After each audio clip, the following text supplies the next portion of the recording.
Welcome. This is the Eastern Influenced Corporate Leader podcast, hosted by Alana May Mitchell, where each episode we tune in to Eastern wisdom. Hi, everybody, and welcome to January 2022 and this episode of the Eastern Influence Corporate Leader. I'm so glad you're listening because we have just incredible duo on the show today. And so I'd love to give you an introduction. So this is about Anna. And Anna Forrest is an inspiration and has been changing people's lives for over 45 years. She is an internationally recognized pioneer in yoga and emotional healing.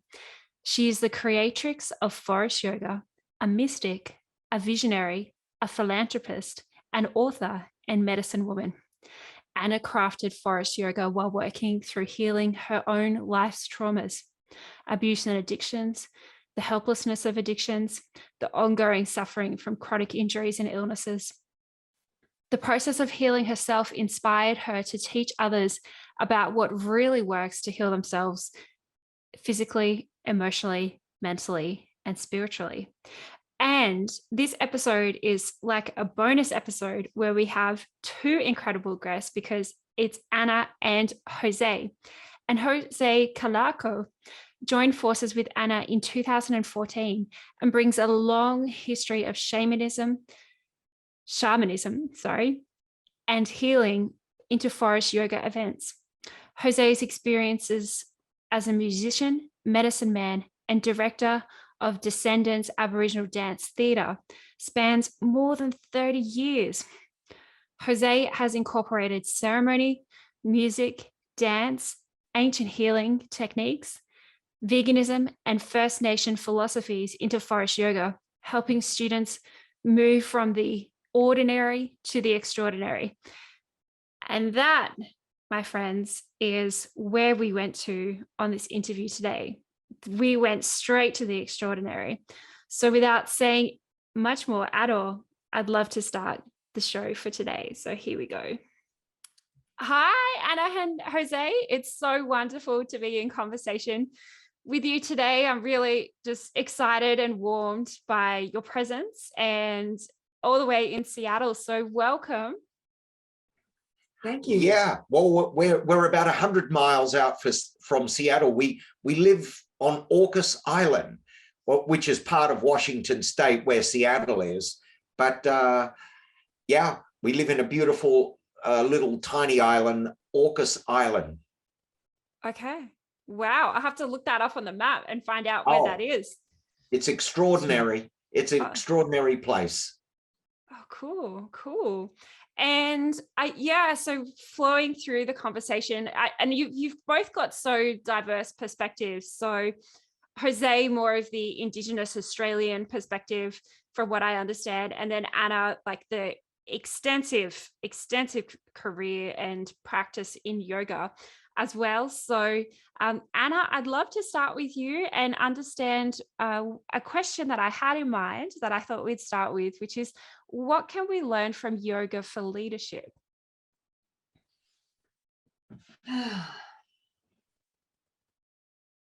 First, you need to strip away the conditioning that makes you susceptible to being somebody's slave.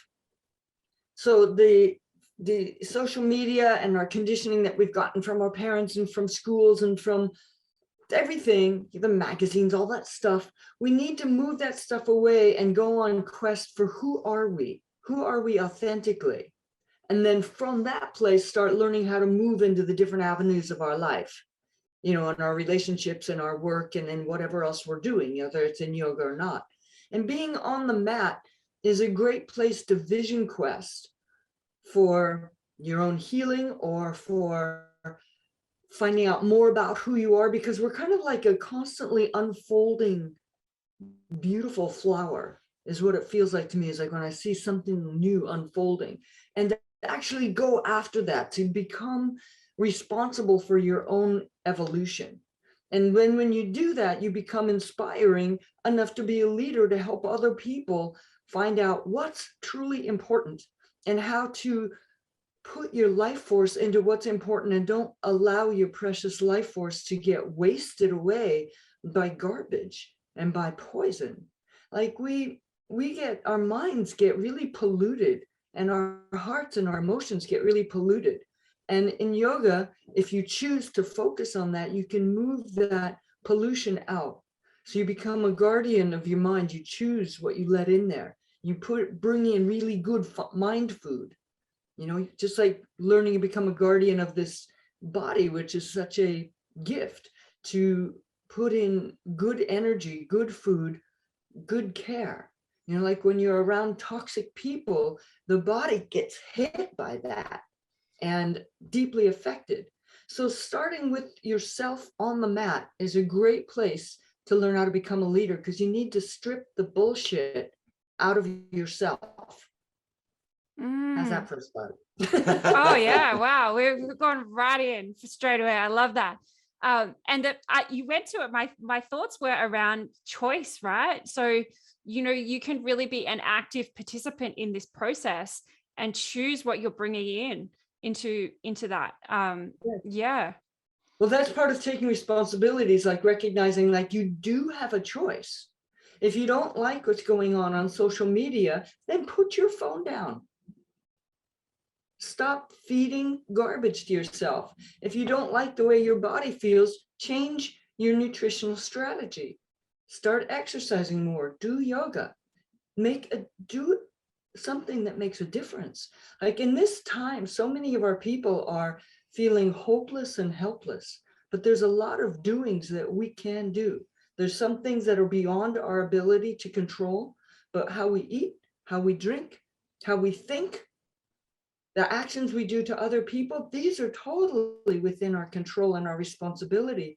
And so I ask people to do actions that make you proud of yourself, not ashamed.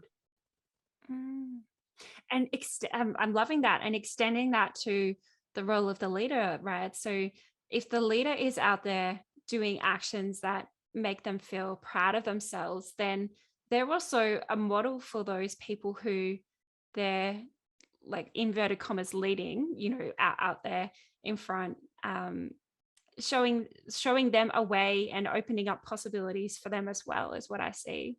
Yeah, well, like when we do a good class, we glow from that class for hours afterward, and we're proud of ourselves. We did something wonderful. Or I'm just learning how to play a keyboard, and so that's exciting, but it's also really difficult because I'm slogging through the bog of being a beginner and just how terrible it sounds and all that stuff. And yet when I settle back, it's like I'm really proud of myself for learning this, because I'm learning to love music through Jose. I'm learning to work in a medicine way with music, which is just absolutely enchanting. And so these sorts of things, these things that build your luminosity, make you attractive, and other people want to hang out with you. And people that are interested in building luminosity want to hang out with you, not people that are vampires and want to just steal it. So it's like learning also to hang out with people that inspire you and that turn your mind on with new ideas. So if the people you hang out with are people that you get drunk with, you better re-examine that. So stopping the things that make you dull and stupid. It's actually can be quite simple in many ways. And then of course there's the subtler lessons that make us feel like fools, but those choice points are places right there where you can feel ashamed and go into being a fool and shut down even more. And you're choosing death by shutting down. So instead, choose life. Ask that vital question right in the middle of, like, oh my God, what a mess. What am I going to do? What can I learn from this? Is there any way that I can heal this situation? Or can I learn so much from it that I never need to go to this university of embarrassment and shame again? Oh, wow. Wow. And I absolutely adore that concept of luminosity. Like just you talk about life force and the radiating from yourself. I think that's just incredible.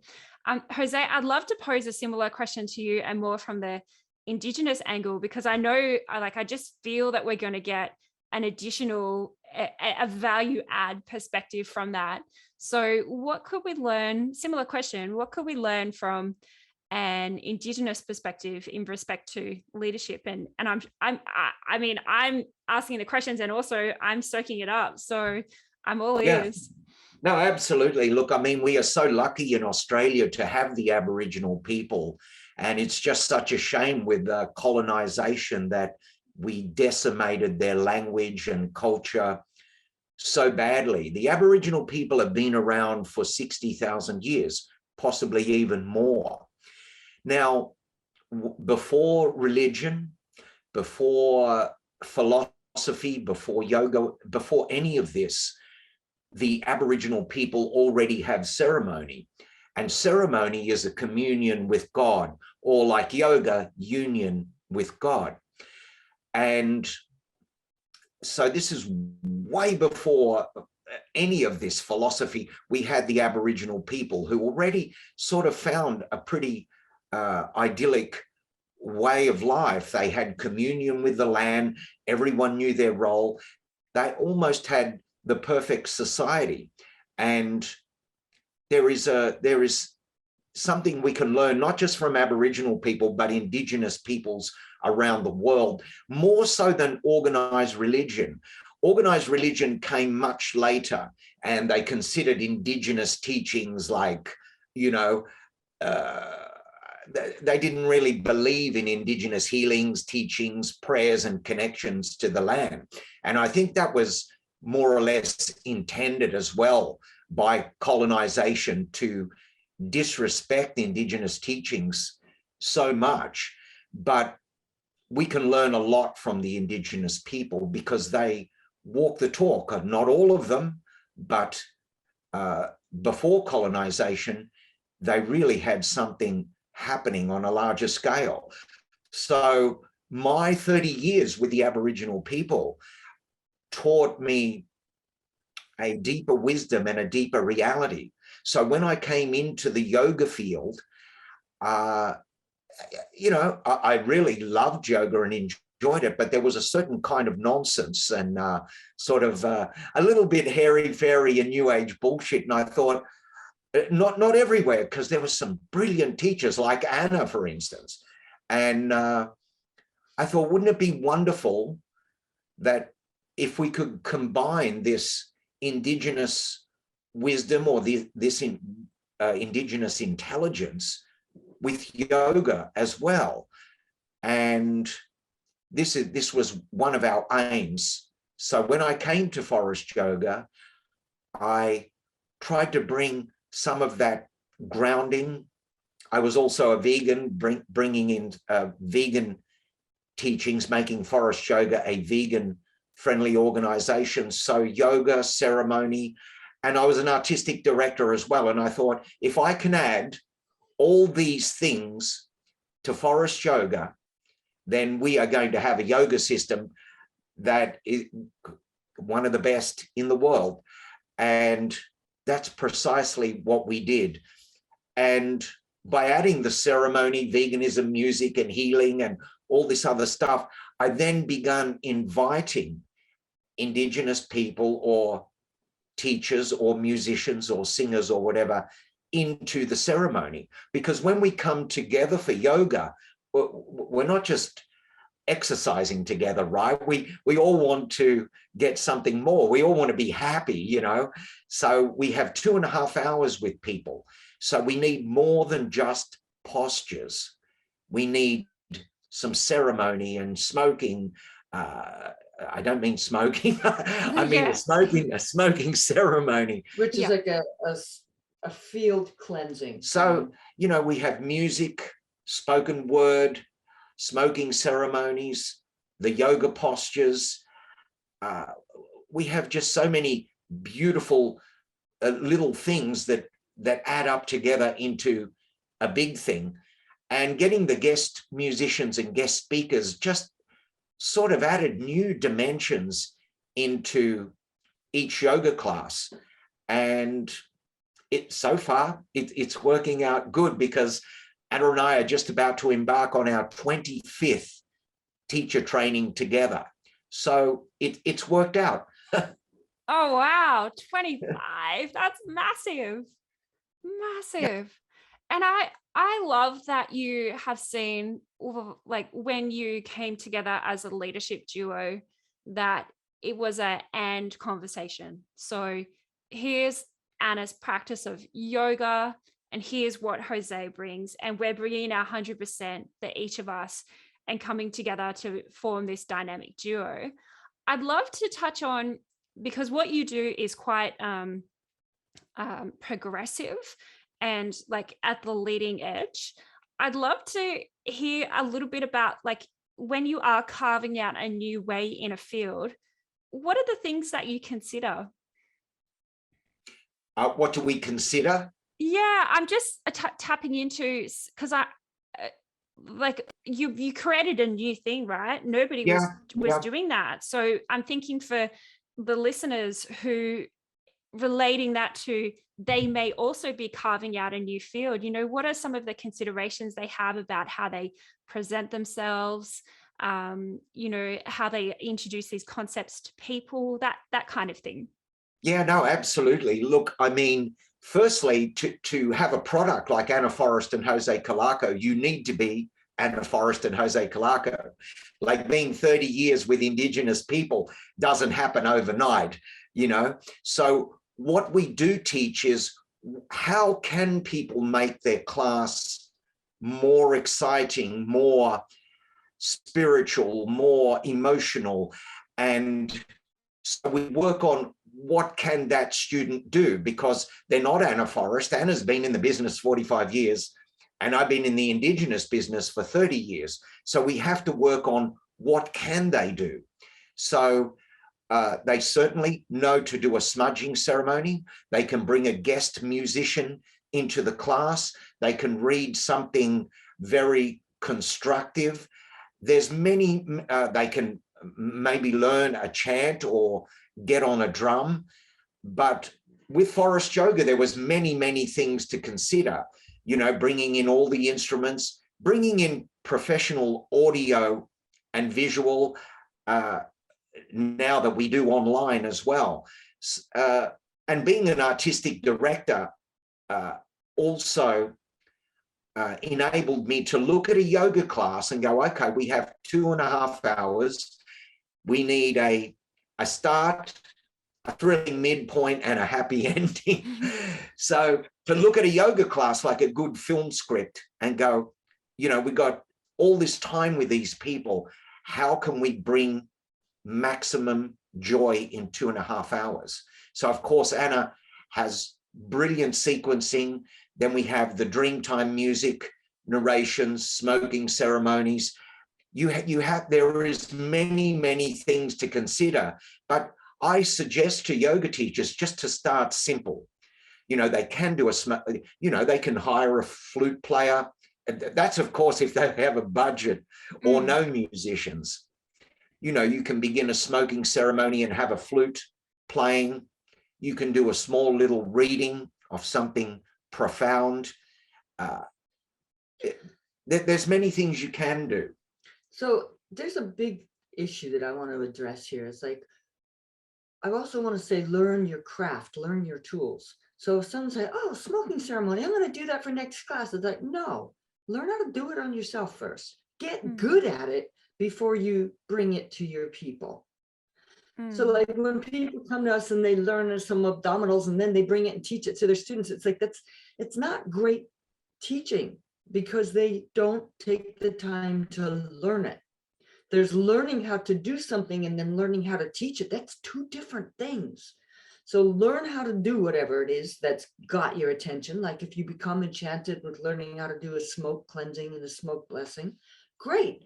Do it on yourself. Do it on a friend. Practice it just like you practice the poses.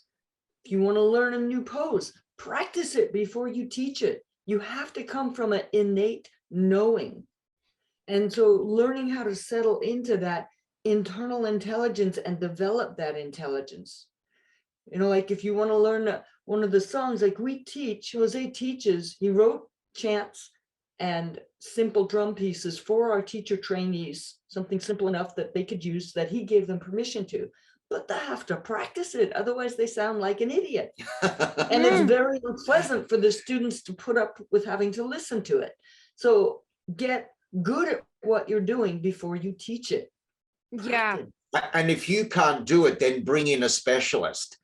Like, you know, we will bring in an Aboriginal or a Maori or a Native American person to some of the teacher trainings to do what we can't do.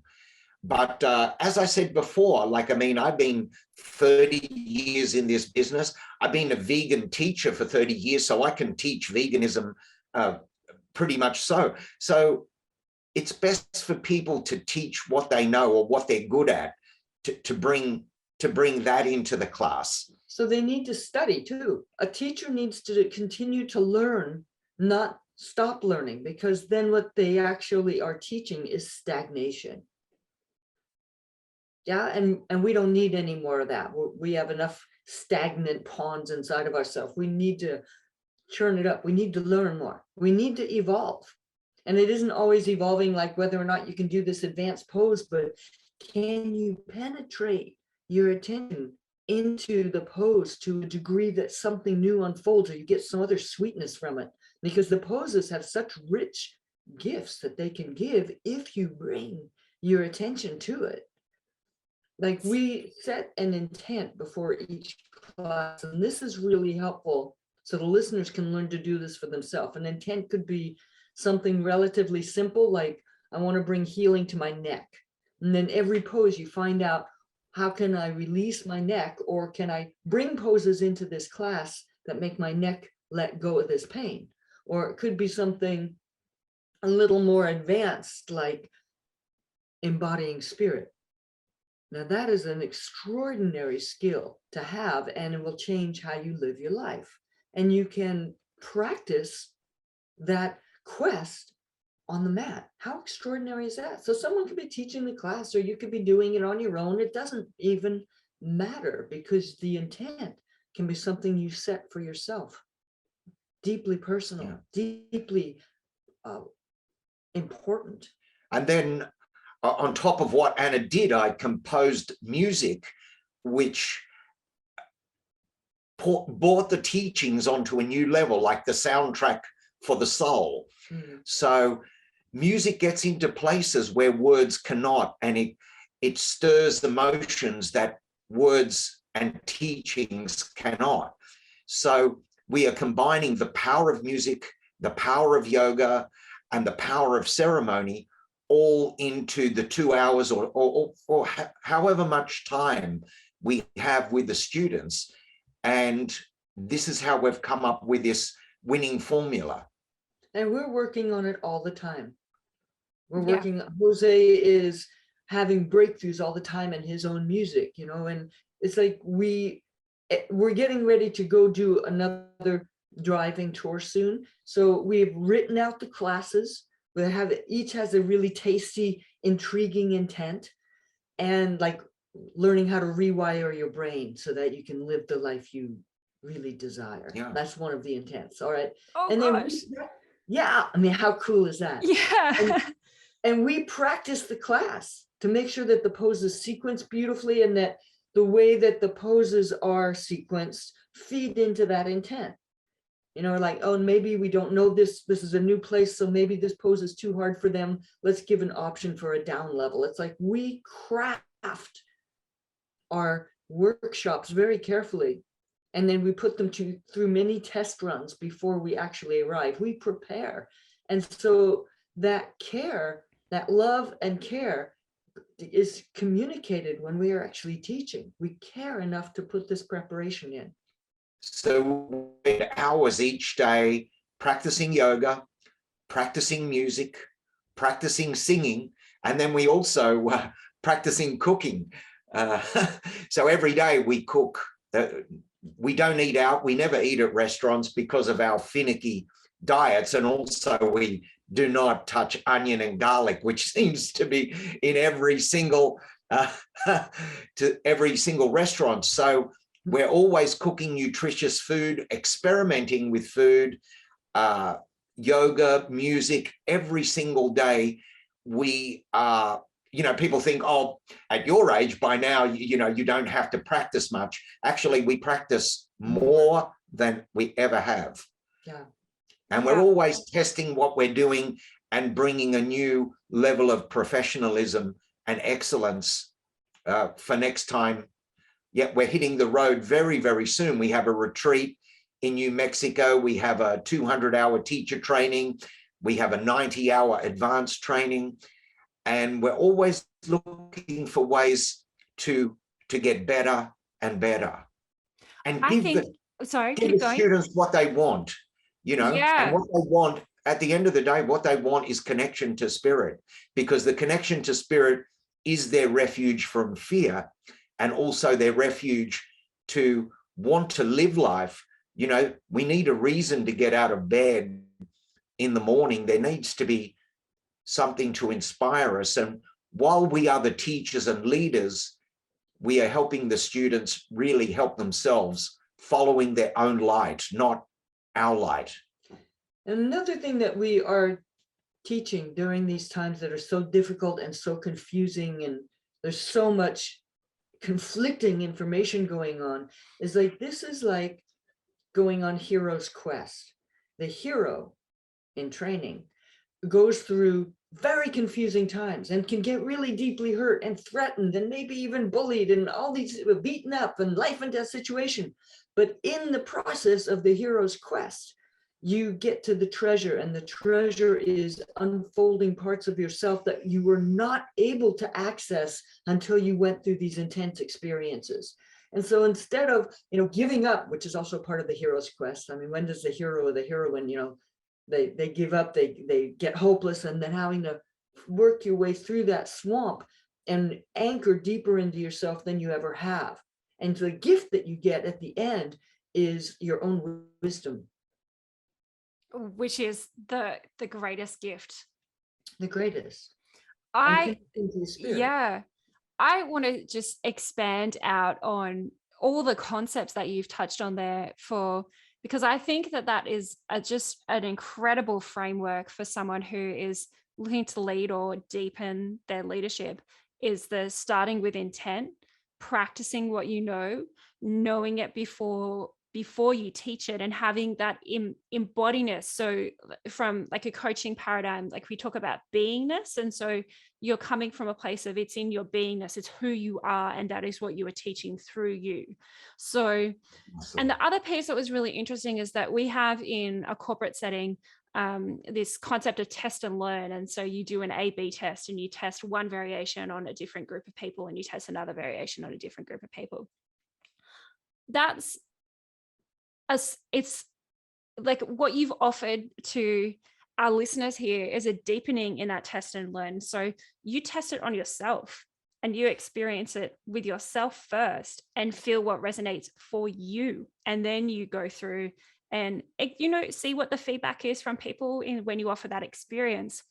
And the other piece that came up was spirit. And would you believe, this is what I wrote out as a question I had. I'd love to know more about the role of spirit and as Anna said, embodying spirit. Can you tell us more about that? And it came up naturally. I didn't even mention that. And that's where we went. So I'd love to touch on spirit. Jose, if you wanted to jump in. Yeah, absolutely. Well, the Aborigines have a story about Yeli Yeli, the cosmic rainbow snake.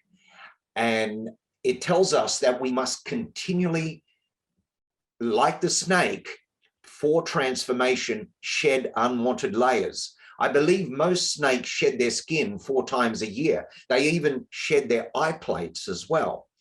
So when,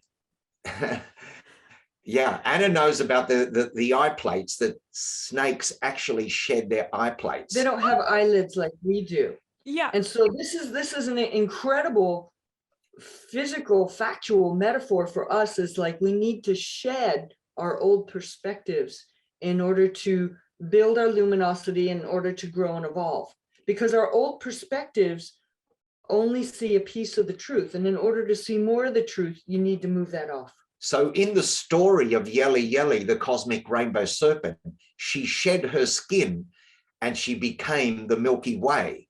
She had the luminosity of the stars. And this is the lesson for you and I, that when we shed these false layers of the ego, there is the gold. There is the gold. And people say, what layers are you talking about, Jose? I'm talking about, as we grow up, we begin to build layers of deception, deluded layers that come from our parents, come from our teachers, come from the media, from government, religion, lovers. We keep building all these belief systems, and it's actually these belief systems which are clouded in assumptions, illusions, and conclusions. And these are the things that are preventing us from seeing clearly. So we can be just like Yeli Yeli, shed the skin and become the Milky Way. And the story ends, it's a beautiful thing, the cosmic rainbow serpent, that every time we see the rainbow in the sky, it's a reminder of our cosmic origins. And the word universe, uni means one, and verse means song, one song. So we're all one song, but we're living under the illusion that we are many and fragmented. But the first freedom comes freedom from dogma. This is the first freedom. So we are always strongly opinionated, and we have a belief system about everything. You know, Catholics have a belief system about this, and Muslims and Hindus and Buddhists, and it just goes on and on. And we are actually trapped by belief systems. To come into a situation without a presumption gives us the ability to explore reality on a deeper level. But if we are coming into a situation with like a pre-existing belief, then automatically we're blinded. So yeah, I can just say we need to be more like the snake, and we need to shed the unwanted layers which are not really serving us at all. They're actually keeping us in a state of sorrow. And that's the final story of Yeli Yeli. For mankind to be free of sorrow, we must be more like the snake and shed the layers to the luminosity of the Milky Way. It's such a beautiful metaphor and so relatable. And it's incredible. Aboriginal people used to sort out their problems by going on walkabout. And walkabout, you know, you got a problem? Yeah, we go for a walk. How long is the walk? Oh, it's 100 miles across the desert. Oh, okay. You know, reason and intellect can only get you so far. So there comes a time to leave reason and intellect at the door and just go for a long fucking walk. And that's walkabout. So with this, staying with Yeli Yeli for another moment, with this shedding, you know, our listeners right now may be thinking just, you know, in terms of like, oh yeah, okay, that's cool. But it basically applies to any aspect of your life. So whatever you think you know about nutrition, examine it. Did you actually find out if that was true, or did you just accept someone else's words and assume that's true? Like I learned, like I had to eat a pound of meat in order to be healthy and to get rid of my weaknesses and this and that and the other. And I was making myself quite sick, but I was very fixated on that. And I had to re-examine what I thought I knew about my nutrition. I was so sure that I couldn't be vegan because there were so many foods that I was allergic to that's in the vegan repertoire, like grains. I can't eat grains or beans. And one of the things that I learned, thank you, Jose, very much, is that I can have a healthy, wonderful, strengthening nutritional strategy as a vegan. even with honoring all of the things that I'm allergic to that I need to stay away from. And I was so fixated that I couldn't do that. And so here I am. I've been a leader for a really long time.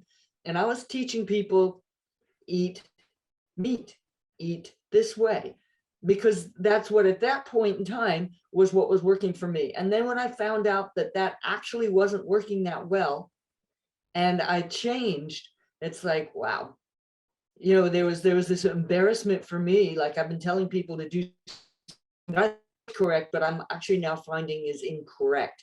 How I got ashamed, but then I had to come through that myself of, this is my learning process. I can only teach from my learning process. And now I'm teaching from having learned this great value to one's health, to one's planet, to the animals, the value of being vegan. Yeah. I'd love to So honor. Sorry, go, Jose. yeah, well, yeah, that was, like I said, like I had been a vegan for like 30 years. And when I met Anna, one of the first things I wanted to do was revolutionize Forrest Yoga into veganism. And Anna was very good with that. Once she had a teacher like myself explain to her and show her through that, there was no problem. And of course, the love of animals was always at the center of that. And also ahimsa, which is preaching non-violence, but also non-violence on the dinner plate, because everything we do, every action, even eating, has consequences. So we wanted to save the animals, save the environment, and save ourselves.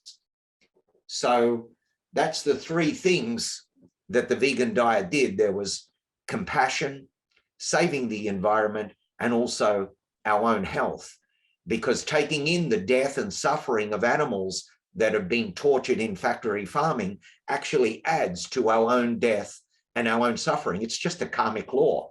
People can believe that or they don't. But what we take in is what we are. You are what you eat, and you are what you think. So it was very easy concept for Anna to grasp. And now, every day she is more than happy, because our food is absolutely nutritious and delicious. Yeah, it's like I say that, nutritious and delicious. That's what I'm going Yeah. for.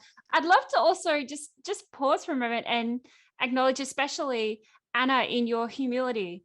You shared your story about having the pound of meat and then transitioning and going through those moments of having taught something and then relearning and unlearning.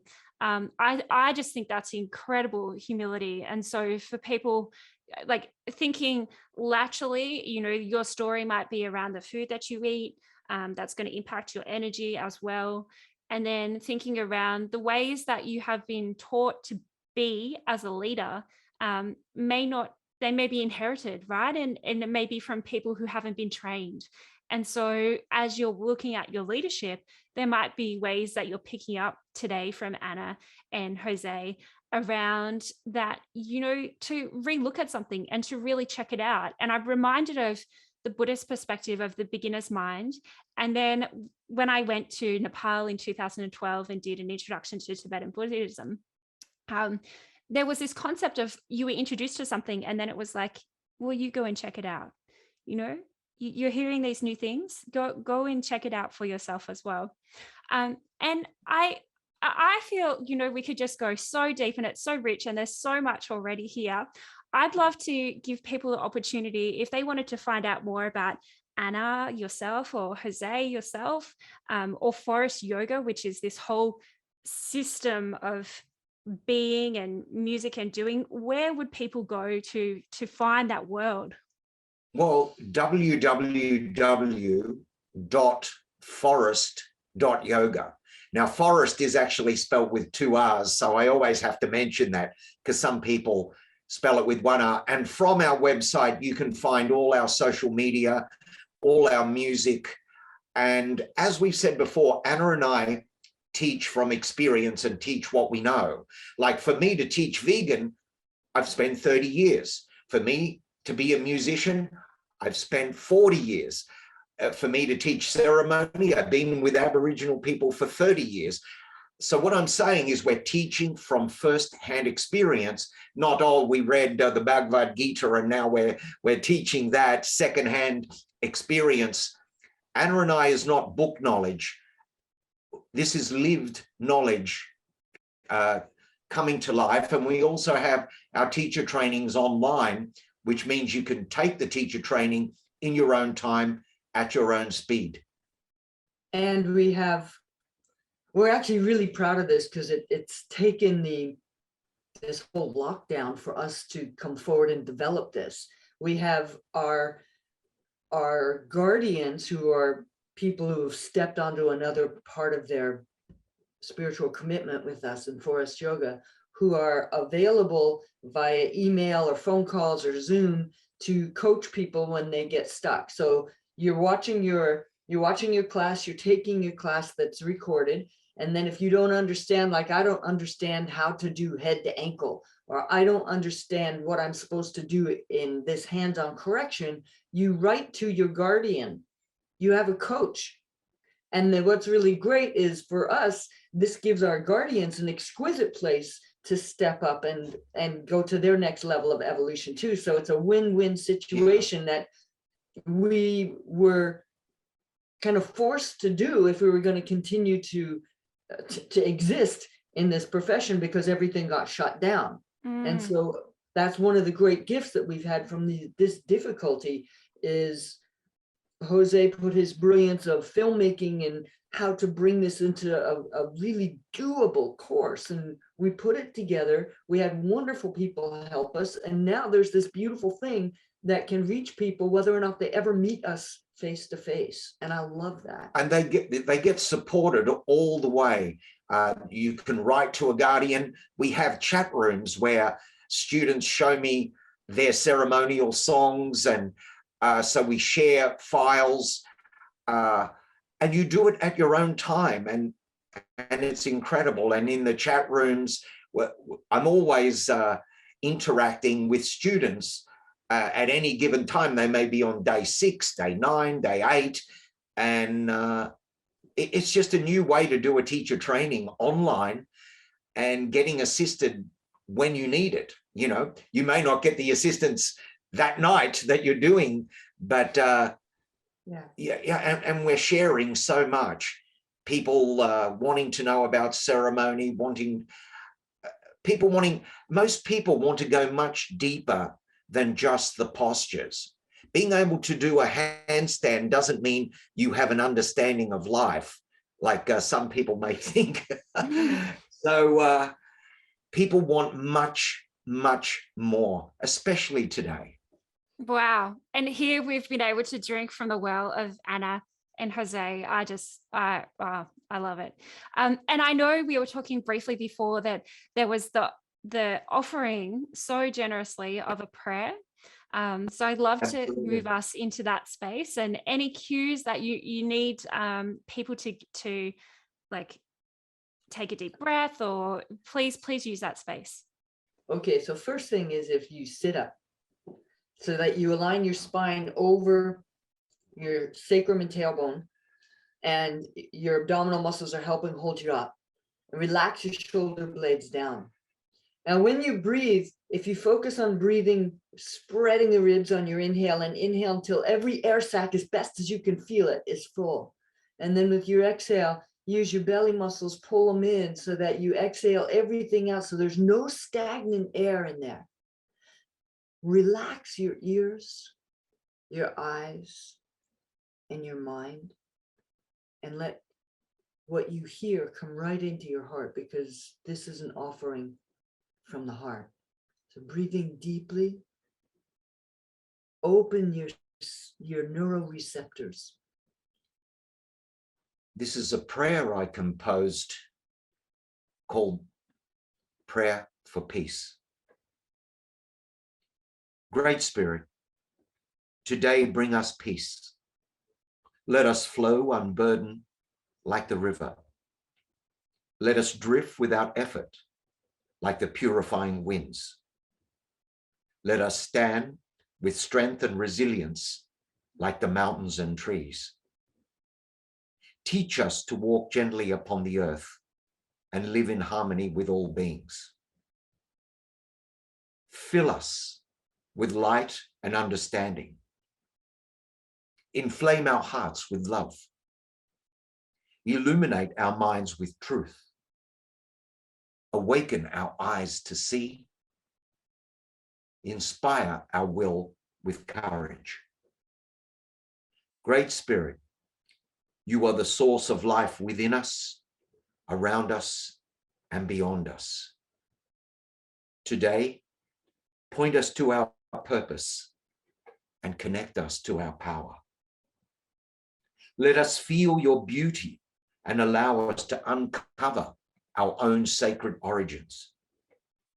Your word is our hope, and your essence is our goal. Great Spirit, we are restless and weary, and we need your help to move the dark clouds of despair. Hear our prayer and grant us peace. Aho.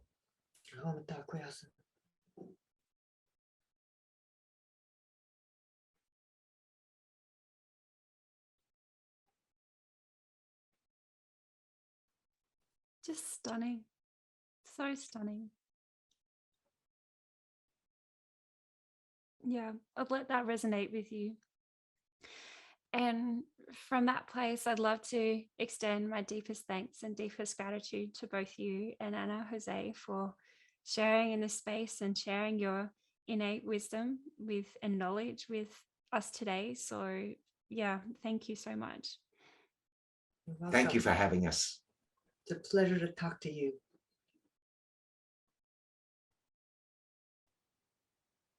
I trust that you feel as I do and have felt a conversation that went beyond the mind with Anna and Jose. And I'm so thankful for all that they shared. We could have gone into so much more, and I feel that there's a richness and a knowingness to all that they shared with you.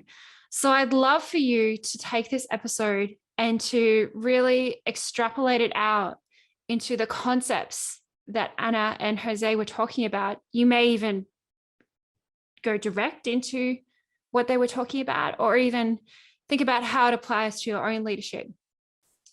And if this episode is an episode that you love and you feel that there is someone in your field who would also really benefit from hearing it, I'd love you to go ahead and share it. You can also leave a review, and you can do that on Apple Podcasts, or you can follow as well. You can even take a screenshot of your review or of the podcast and share what you learned and what you're inspired to do. And I trust and I hope that you will be back for more, because we have so much in store for this year on the show. So have an amazing day, and we'll be together again soon.